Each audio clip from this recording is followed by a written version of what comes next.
Okay, welcome to Author Talk on CBSNews.com. We are joined by Rachel Shteir, author of The Steal, A Cultural History of Shoplifting. Rachel, I have to say, you choose rather sexy subjects. Your first book was what, Striptease? Yes, my first book was Striptease, The Untold History of the Girly Show.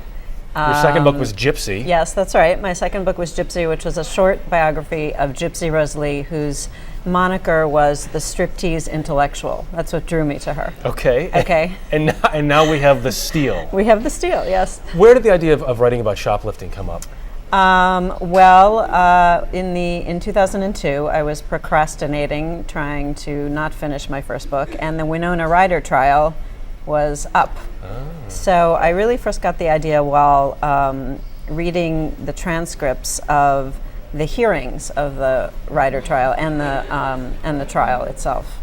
So shoplifting causes, it's estimated to be about a $12 billion a year, not business, but that's what it costs U.S. businesses per year. Is the problem of shoplifting in the States at least getting worse?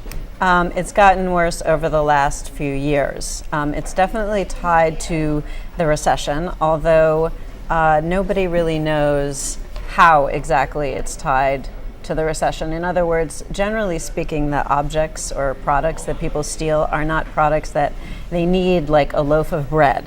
Generally, they're more luxury items or cosmetic items or so on. So it might be about stretching the dollar in the recession, and it might be about other forces. Is it about the danger? So for some people, it's definitely about the risk, the thrill of the steal.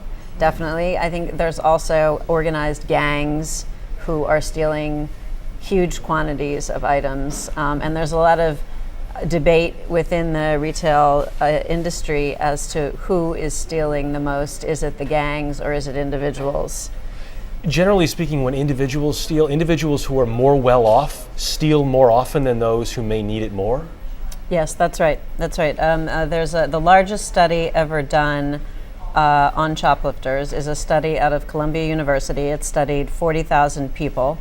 And it was shown that people who earn $70,000 a year shoplift more than people who earn, I think it was $20,000 a year. So shoplifting, one would think would need to steal more. Right, so it's not driven by need. That's what I'm saying, as in I need the loaf of bread, I'm hungry, I need a blanket or whatever. It's not driven by that, generally speaking. Generally speaking, what do men steal and what do women steal? Well, it breaks down along gender lines. Men steal hardware, power tools, products like that, and women steal makeup, clothing, household items, salt and pepper shakers, things like that. There was something about that razors get stolen quite a bit. Is there something about people getting frustrated by the cost of certain items and saying, like, I'm not going to pay that for this? Definitely. Well, there are certain items I think that people feel that they are paying too much for, like razors. I think razors are $30. Razors are outrageously expensive. See, there you go. That's what I'm saying. Never considered stealing them. But they are. And if you go to articles about shoplifting that mention razors, at the end of the articles, you'll see this enormous rage in the posters' comments about how much razors cost. So razors, I think, are the most commonly shoplifted item, or one of them. Oh, wow. And that's actually one of the chapters in the book is called Robin Hood's 2.0. Yes. So there's something to this notion that people feel like when they steal from businesses, companies, corporations, they're actually doing the right thing. I would say that generally, or one of the through lines in the book is that people shoplift because they feel like they're redressing a wrong. Whether that's a financial wrong, as in Wall Street has done me wrong, or I got a bad mortgage, I've lost my house, or whatever, I'm going to shoplift. There's definitely an I'm going to get back at the system kind of mentality that I heard a lot while researching the book. And through the course of that research, you spent a lot of time with shoplifting addicts. Yes, shoplifting addicts. How bad is that problem, and how do they get help? Well, it's not clear how bad it is. There are not really good statistics on how many people or what percentage of all shoplifters are shoplifting addicts. And there are a couple of groups around the country, though, that provide help to them. There's one here in the New York area called the National Association for Shoplifting Prevention. It's out of Jericho. And then there's several others across the country that just focus on shoplifting addicts. Is there a way, is there an effective way to stop shoplifting? I think it's tricky. I think it's really tricky. I think that one of the things that I found in writing the book is that over the course of the history of shoplifting, there has never really been a successful way to stop it. Stores have implemented, since the 70s, more and more draconian security devices. There also have been these efforts to educate people about shoplifting.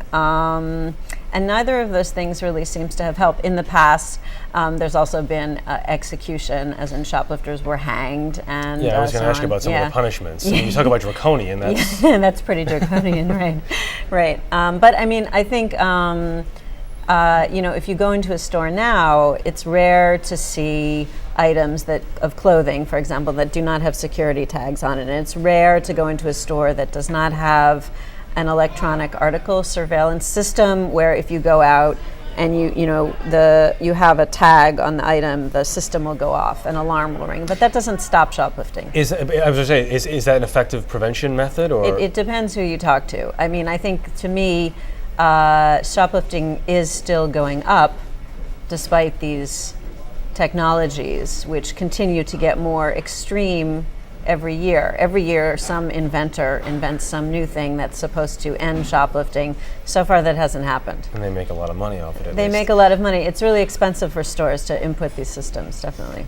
You talk about Winona Ryder, by the way, and we mentioned danger. I mean, is that a classic example of the whole of the danger shoplift? Well, it could be. I did not interview Winona Ryder for the book, but I think people who are not shoplifting out of need, they shoplift because they feel they've been wronged, if not financially, then maybe emotionally or psychologically, or it's a thrill, it's exciting to them, or it's a sense of entitlement. I think it could be a number of things that were driving Winona Ryder. I would only be speculating. Of course. You talked about, we talked about the impact of $12 billion. That's for shoplifting, but there's a larger number of $30 billion, and that's for what? That's for shrink. Shrink is the amount, the dollar amount that is lost to all theft. It includes shoplifting, it includes employee theft, and it includes other kinds of theft. Employee theft is actually a bigger piece of the pie, most retail industry experts believe, than shoplifting. It's a massive number. It's a massive it's a number. Stimulus plan. You're right. If we could only take that $30 billion and put it in the debt, right? You look back at history, clearly it's been done forever in different ways. There have been prevention methods in different ways. Shoplifting never goes away? Well, it hasn't. It hasn't gone away. I think people will always shoplift. Even if people stop shoplifting every year, new people are shoplifting. Kids are shoplifting. Kids are walking into stores and stealing stuff. So for every person who stops shoplifting, I think there's another person who's starting to shoplift. Rachel Shteir, author of The Steal, A Cultural History of Shoplifting. Fascinating read if you get a chance. Thank you very much. Thank you. You've been watching Author Talk on CBSNews.com.